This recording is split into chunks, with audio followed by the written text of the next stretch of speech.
Hello guys, আমরা যাচ্ছি বারোদি লোকনাথ আশ্রমে, নারায়ণগঞ্জ সোনারগাঁ। ভাতিজার অন্নপ্রাশন, ভাতিজা আমার কুলে। এই ভাতিজার অন্নপ্রাশন হবে, কারণ ভাতিজা অনেক কিছু খেতে চায়, খেতে পারে না। এই জন্য খুব তাড়াতাড়ি অন্নপ্রাশন দেওয়ার জন্য বারোদি চলে আসলাম।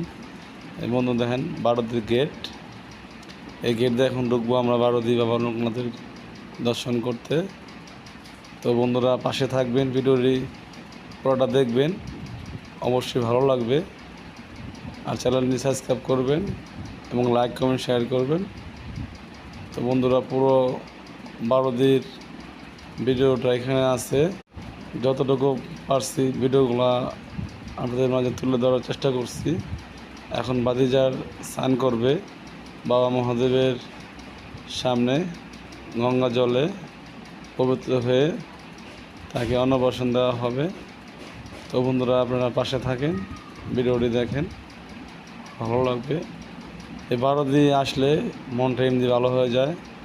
একদিকে বাবা লোকনাথ, একদিকে বাবা মহাদেব, এবং অনেক মানুষের সাথে দেখা হয় এখানে আসলে, ভালো লাগে। তো বন্ধুরা যতবারই বারোদি আসি মন ভরে না, মন হয় বারবার আসি, কিন্তু হয়তো। তো বন্ধুরা ভাতিজার অন্নপ্রাশন কেমন লাগতেছে আপনারা কমেন্টে জানাবেন।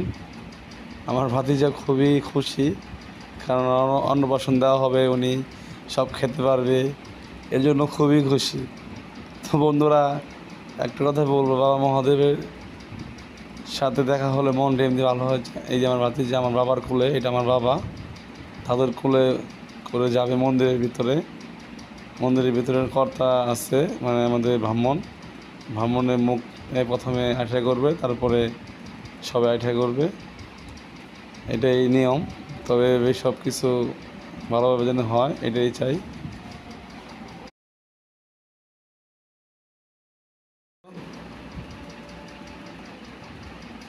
সেদিন খুব বৃষ্টি ছিল, বৃষ্টির কারণে সবার ছাতা নিয়ে আসছে, একটু কষ্ট হয়েছে, তারপরে ভালো লাগছে।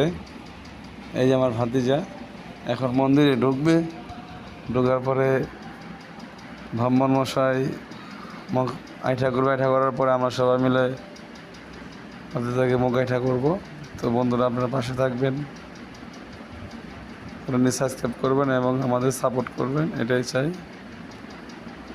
এই যে আমার ভাতিজা বন্ধুরা এখানে আসলে মনে এমনি ভালো হয়ে যায়। ঠিক আছে, ভালো থাকে।